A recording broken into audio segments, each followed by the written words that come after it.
I-edit tayo ngayon. Mas madaling mag-edit sa Canva kasi may ready to made na. Okay. Sa Photoshop naman, Premiere, After Effects na mga Adobe, mas hirap dapat alam mo yung pasikot-sikot ng mga tools na gagamitin. Pero sa Canva, meron ng ready to made. Sample, pag gusto mong gumawa ng resume,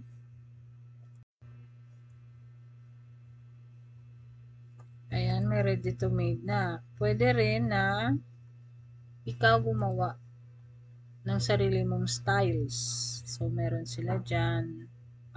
Recently used, yung mga na gamit ko na. Then, meron silang combination, color palette, and sa fonts, ito rin, sa fonts, yan. Meron din dito. Pag nag-edit ka na, meron dito yan. Ayan. Yung size, gusto mo sa text, yung color ng background, yan, gusto mo ganyan, ayan. Ito siya. Position, anong position? Anong gusto mong position ng iyong background? Okay, ganun lang siya. Ayan. So, kung may sa arrange, sa position, yun yung image na nilagay mo. Kung gusto mo nakauna yung isa, o yung gusto mo doon sa likod. Doon ka sa likod.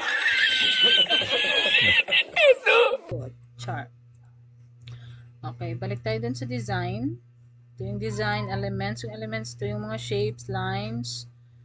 Meron din tayong shapes, graphics, photos, videos, frames, charts, audio. Gusto mo na lagyan ng audio sa loob ng Canva mo na ini-edit yung mockups, ayan. Then you have decorative lines ng mockups, ayan.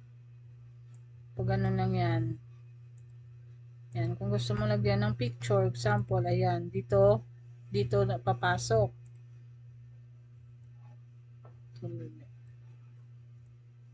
Tulad niyan.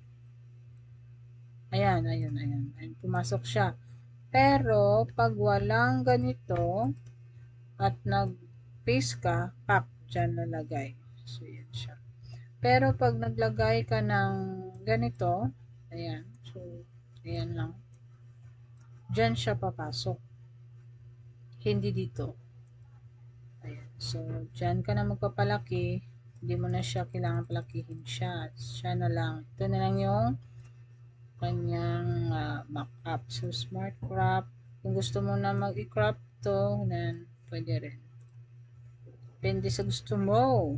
Gusto mo ang lumigaya. Chart. Okay, balik tayo. Control Z. Undo lang natin. Ayan. Then, balik tayo sa elements. Sa mock-ups, gaya ng sabi ko, marami siyang shapes.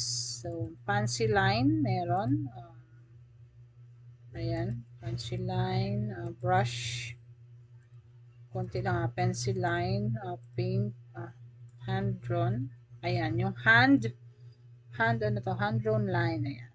So, sa cellphone, ganyan, ayan siya. Diba? So, ang image, dito papasok. Look at it. You look, and you will boom! Ayan siya. So, dyan ka na lang mag-adjust. So, ayan siya. Ganyan lang. Ganyan lang kasimple yung Canva. Very simple. So, meron ding tablets. Ayan, meron ding ganyang hawak. Ayan. So, ito kanina. Ayan dyan. Diba? Ang galing, no? So, kung gusto nyo ng pangmadali ang edits, dito kayo sa Canva. Yung hindi kayo nahihirapan. Char. Ayan, merong relo, watch, diba? Social. Ayan. Pili natin ito. Ayan. Place lang natin dyan. Pag ayan. Ayan. Diba? Pero, pag napindot mo, ang hirap ng Tagalog, bilangguhin ko na lang. Pag napindot mong picture at hindi mo siya na-place, ganyan ang mangyayari. Ayan. Hindi siya papasok dito. Dito, hindi siya papasok dyan. Dyan sa loob ni relo. Hindi siya papasok. So, para pumasok, kunin mong picture, click, then place it. Ayan. Dapat ganito yung itsura niya para pumasok talaga dun sa relo. Ayan. Then, boom, it will appear. Pero, pwede na naman na dito ka, mauna ka dito, then drag mo lang, then place mo dun sa relo. Ayan, dapat ganito, may makikita kayong, ayan, ano ba to, square, then boom, buya. Buya, anong buya sa Tagalog? Ayan, pakawalan. Pakawalan mo! Char. Okay. So, break tayo sa elements. Meron tayong mock-ups. Mock-ups. Ano pa ba mga mock-ups dito? Arrow line. Fancy. Nakita na natin si double line. Horizontal line. Ito, horizontal line. Dami rin yung horizontal. Oh. Ayan. So, yan. So, yan siya. Diba? Galing. Pwede mo to i-rotate. Ayan. Then, of course, ganun pa rin.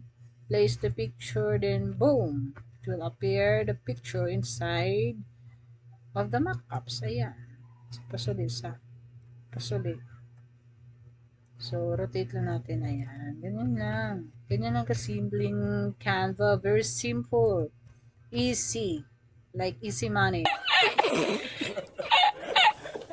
Chart. Meron din dito. Astig to. Ayan, oh. Yun. Diba? Pangmadali ang trabaho to, man. Ayan. So, very, very, very, very, very excellent. Mahilig kang mag-edits, Canva ang gamitin mo para sa basic practicing of edits. Ayan siya. So, meron din tayong, ayan, no?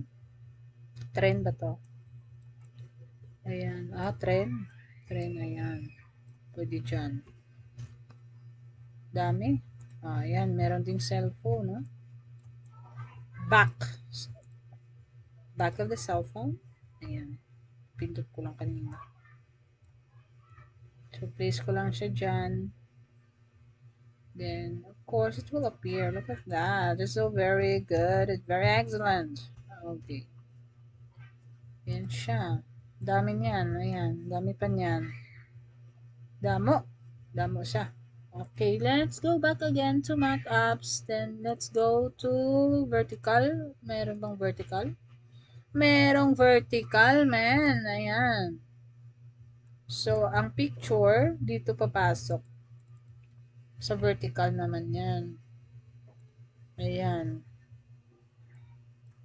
Ayan siya. Dito papasok ang picture. Dito.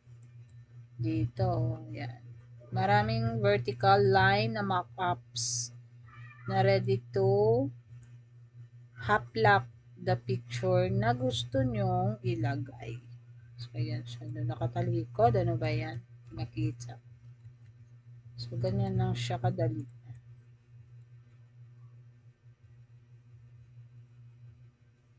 Ayan. So, napakadali ang Canva.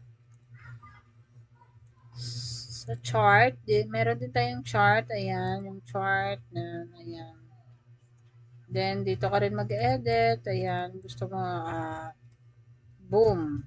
Ayan, boom. So, ayan, change. It replace the series 1 into boom. Okay, then, if you want to change the number 2 to number 10, there you go. Something change in the part in the left. Settings, ayan. Kung gusto nyo clear, okay, clear siya. Ayan. Gusto nyo clear, yan. Lagyan nyo ng name. Ayan, pwede na rin. Ayan, tapos dito, lagyan nyo ng number. Ayan, then apply, add the data. Oh, so you need an Excel or Google Sheets. Yung Google Sheets, Excel to. Now, kung sa Excel, Kung offline, Excel. Pag nasa online, Google Sheets. Yun yung mga updated na mga ano, ng mga version ng mga software like Microsoft Office. Pag nasa online, naka Google Docs, Google, ano ba yun? Google Sheets. Sa PowerPoint, I think, Google Point. I don't know. Basta Google PowerPoint, I think. So, ayan siya. So, tapos na tayo sa chart. Balik na tayo sa... Ay. So, yun lang. So, balik tayo sa resume. Okay na yung ating ano, sa elements. Mockups. Yung sa frame, ito yung frame natin. Meron tayong line frame, graphics, shapes, photos, charts. Ayan. Yan yung sa elements natin. So, ang dami sila, diba? Then sa text, ito yung text. Add text. Yan, dyan. Add text ka lang. Ayan. Dito ko na lang. Control Z by.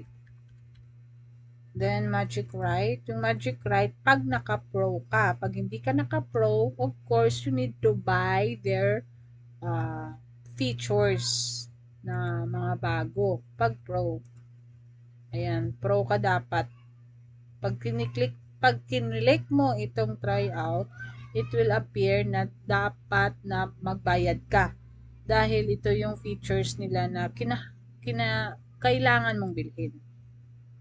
So, ito yung, kung gusto mong ayaw mong magbayad, o dyan, stay ka na lang doon sa libre.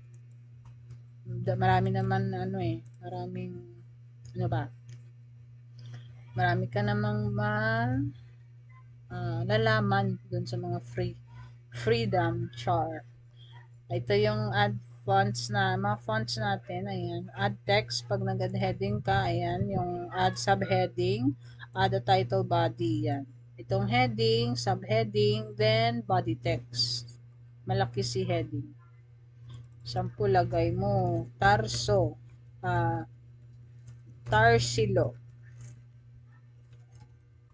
Nakakamiss yung mga gawain ng mga unang panahon. Ayan. Kung gusto mong palakihin, gamitin mo ito. Ayan, gamitin mo siya. Ayan. Dapat nakalabas siya. Si arrow black. Up and down, side to side. Chart. Then, ayan, Tarsilo. Then, gusto mo Control A, Ctrl A to highlight all. Then, ito yung font natin. Pili ka dyan. Marami dyan. Sobrang rami. Kagaya ng babae. Sure. Okay, ito na. So, ayan.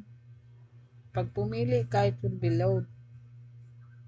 Course, kailangan talagang mag-loading. Pagkilala muna. So, ayan. Diba? Changing of fonts. So, meron din tayong font size. Ito yung increase, yung plus. Yan, kung gusto mo malaki ang pag-ibig niya, palakihin mo doon sa font size na increase chart. Then, meron din tayong decrease. Yan. Pag gusto mo maliit, na maliit. Then, meron tayong choosing of colors na gusto mo. Pumili ka, libre lang. O, diba? Ito rin, meron tayong transparency. Ayan, transparency yan. Hindi mo makikita or gusto mong ganyan lang. Ayan, diba? Pangit ng effects. Meron tayong effects. Ayan. Gusto mo ganyan, talakin yung thickness, yung border. Ito yung border. Ito guys. Ito yung border. Ito yung border natin. Ayan, kita nyo. Ayan, yung thickness niya. Napakagaling ng Canva, no? Ang galing ng programmer nito. Kung sino ka man, salamat sa iyo. Yun lang yung mga pro. Please, pwede bang libre mo na lang para sa mga gustong matutong mag-edit ng mga basic.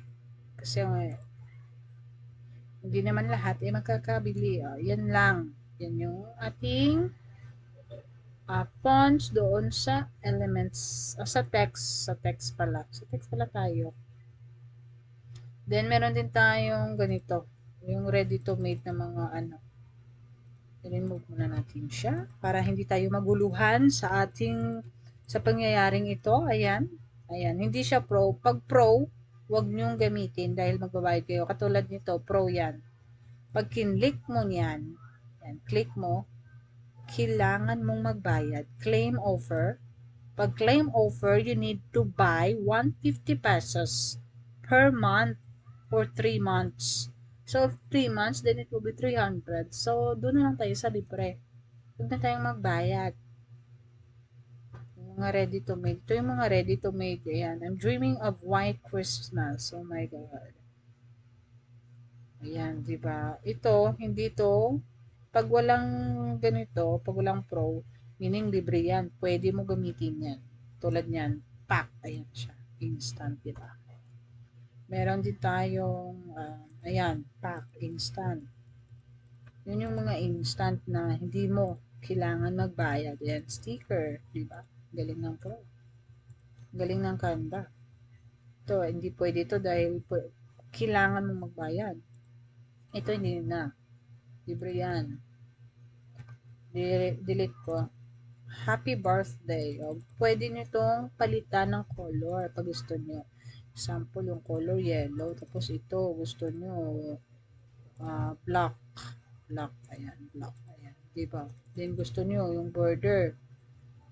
Border. Doon tayo sa saan ba? Effects. Yan. Sa effects tayo. Gusto nyo palitan yung border. Yung border gusto nyo ano ba? Blue. Ayan. Diba? Pangit.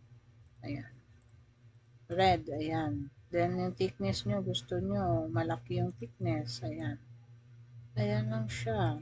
Napakadali ng Canva. Ito yung instant daddy. Char! Instant daddy. Ayan. Okay.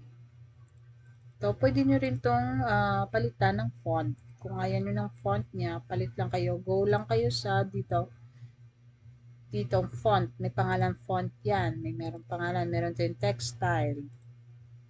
Gusto nyo mag-add brand fonts textile, just add this. Click mo lang yung plus, then you can add it. Yan yung mga font natin na kailangan. Huwag lang tayo sa pro. Kasi pag pro, gaya nito, hindi a-apply yan. Hindi. Kailangan mong bilhin. So, marunong ka nang mag-edit. Okay? Okay.